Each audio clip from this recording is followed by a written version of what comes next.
I'm Lau Branson, and the topic for this brief lecture has to do with leading up. Many of us are in situations, either long term or short term, where we are not the one who is called the leader, the person who carries the majority of the responsibility. And so, in those situations, we're reporting to someone, or sometimes a committee or board, and these comments all have to do with those situations. So you have less authority when you're leading up, but you still carry a set of responsibilities. And so part of what you're always having to do is take into consideration not only your activities on behalf of the areas of responsibility, but you're also having to take into account how you relate up, how you relate up to a board, how you relate up to a supervisor. And so that's what we call leading up. How do you manage when you don't have authority? How do you manage when you've got limited authority and when you have responsibility to another person or group of persons? And so leading up is simply the way we talk about this task. And I want to just work briefly with a couple of articles, and I will post the handout that goes with this. But first one coming from Ron Heifetz, and these are just elements out of both his book, Leadership on the Line, and his book with Marty Linsky and others on the practice of adaptive leadership. And my recommendation is going to be both that you work with these particular concepts, and so the handout will help with that, but then that you take time to reflect, that you take time to journal, think about your own situation, and name ways that these particular guidelines have implications for you and things that you'd like to try in your own situations. So first, read the boss to see the organizational pressures.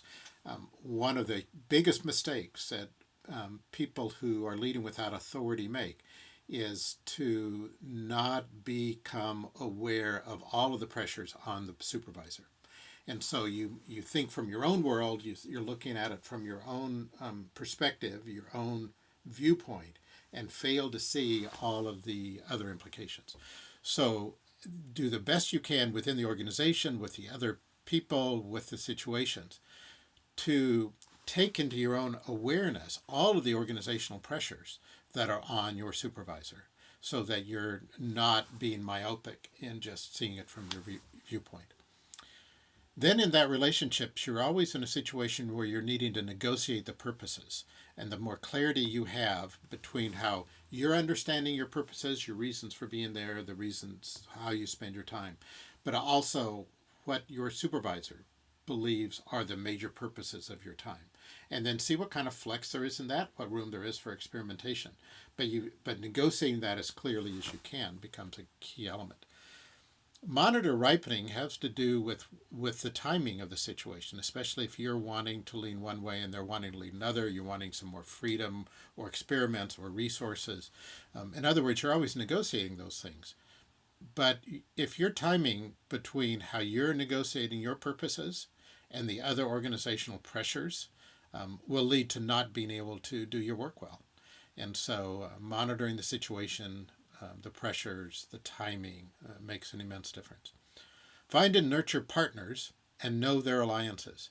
So you should be creating a team that is more inside your area of responsibility, where you're sharing more knowledge, sharing perspectives, sharing possibilities, sharing potential experiments, all of the stuff we've been talking about with the PT cycle, the missional change process, all of the different ways that you discern as an organization. What are the important priorities? How do we experiment toward those? How do you shape? Because where you've got authority is with those that you've got some accountability, some responsibility for, some your own stewardship goes within certain groups. And so how both in that group and along the sides, people that aren't under your specific area of responsibility, but are still your partners. Find those partners, nurture those relationships, and also then know what their alliances are, know where they have loyalties, know where they've got responsibilities, know where they bring perspectives to you. Stay close to opponents and know their pressures. If you're aware there are people pushing against you and your authority, if there are people who aren't at all inside your frameworks for thinking about your work, stay close to them. And the more you know the pressures on them, the more you know what they're hearing elsewhere, the better you're going to be able to negotiate that situation. Create a focus by reporting information and minimizing provocation. So the way that you help yourself and those in authority over you move someplace is you keep it as focused as you can. You don't want to broaden it unless there's important reasons to do that, because then that just brings added pressures that are unneeded. So if you create a focus and you're always reporting information along the line of that focus, and then doing that in a way that minimizes provocation, it gives you more freedom to move. But as the next point notes, if provocation is required, orchestrate it and bear the heat. If you've got to do your responsibility well in your understanding of your purpose and your responsibilities, and you know it's going to provoke supervisors or board, then be aware of that. Be connecting with people around you. Don't blindside others. And if you're going to have to provoke, then this is Heifetz's note on raising the heat or lowering the heat. That's what's orchestrating it means. And know that it's going to come on you, and that's just part of your work. That heat comes on you, and when you provoke, that's going to come. And so the complaints can't be that you got a lot of heat. That's just expected. That's normal organizational life. So be ready to orchestrate that and bear it. Several things here attend to tokenism, marginalization, diversion, seduction. Just notice the different ways that organizational pressures are dealt with. We're all prone to ducking. We're all prone to avoiding responsibility at times. We're all prone to getting rid of things we don't like, getting more involved in things we do like. Just think of all the ways these pressures work.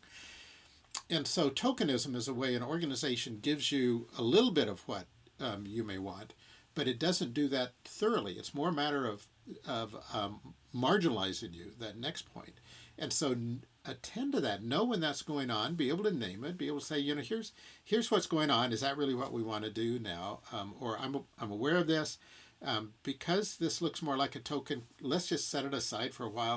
Let's work on something else, because I want to come back to this in a more significant way.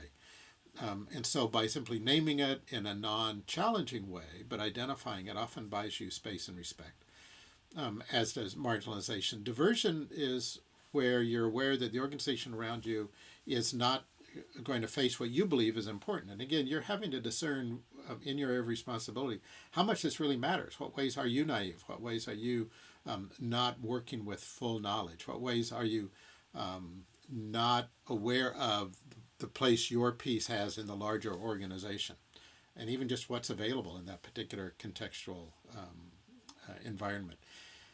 So be aware that if there's a diversion that's trying to sidetrack you, and again, decide if you're wanting to deal with that. And seduction is where you're getting pulled in a way that isn't good for the area you're responsible for, but you're being won over in some way or another by resources or recognition or relationships that then in fact skews what you see and skews what may be a priority otherwise. Avoid going blind, avoid self-righteousness, avoid managing the purpose too broadly. All of these avoid the clarity that you need to be a good leader, and to create an environment, as we've said, we're working with a definition of leadership that's about creating an environment that disperses choice, that disperses discernment through a larger group. Going blind simply means that you quit seeing things, that whether by choice or by overstimulation of other things, that you're missing important things. This might be people with you. It might be a certain element of something that's important. Avoid self-righteousness, which is where you're making the issue you instead of the organization's faithfulness. And avoid managing a purpose too broadly. This is, if something gets more and more broad, it starts losing the particulars of the focus of discerning what God is up to.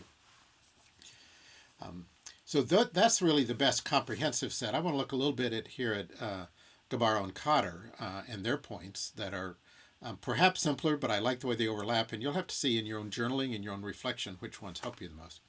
So first, they would say, understand your boss. Know your boss's goals and objectives. Know your boss's pressures. Know your boss's strengths, weaknesses, and blind spots. And again, this is going to be limited because you're not going to know all of this, but as much as you can, name and list these. And know your boss's preferred work style. When do they like to do what? What kind of information do they like to receive? What's the form of the information they like to receive? So all these matters of timing and content and your participation in their area of responsibility, all of that's really key to being able to work and lead up well. But then also understand yourself, your own strengths and weaknesses, your personal style, your predisposition toward dependence on another, on authority figures, or the converse of that being antagonistic or constantly pushing against. The more you know yourself, then the more you're going to be able to start figuring out, given this boss's working style and preferences and strengths, and knowing your own personal styles, preferences, strengths, weaknesses, dispositions. All of that's necessary for you to negotiate, even not just large picture, but small picture on moving ahead with your responsibilities. And so then in the midst of that, you've got to develop and maintain a relationship that fits both your needs and your styles. That means the needs of your boss and your needs, the styles of your boss and your styles. And guess who needs to adjust the most there? A relationship that's characterized by mutual expectations. The clearer it can be that you know their expectation, they know your expectations, and that those are clear, then that creates a space where you're free to work. Keep your boss informed. Again, know how they want to be informed, the best modes, the best timing, the length, the shortness, all of those things, and just ask, do you want an email once a day? Do you like text? Do you want half-page reports before certain meetings? Just say, what would be recognizing somebody's holding them responsible, even if it's just their imagination. But realize you're wanting them to feel comfortable with the way that you're working in your sphere of stewardship. A mutual relationship that's based on dependability and honesty. These shouldn't have to be said, but it's important just to know that if in fact you've got patterns where a supervisor can't be depending on you, whether it's the large picture or the small pictures, whether it's small things, timing may not be a small thing for your boss. Reporting may not be a small thing. Showing up even when you're not a key player, just because the boss wants you present at certain things. All those things of dependability really matter on the relationship, and honesty. And selectively use your boss's time and resources. Again, being aware of all the larger organizational pressures. So be as clear and concise as you can be in the conversations about your boss's time and the resources they bring.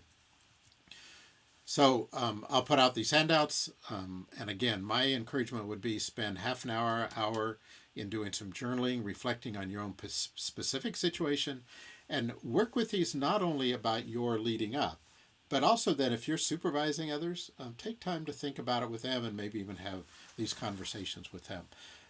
The majority of the time, very few of us are always in a situation where we're the top person with power and resources, as limited as those may be.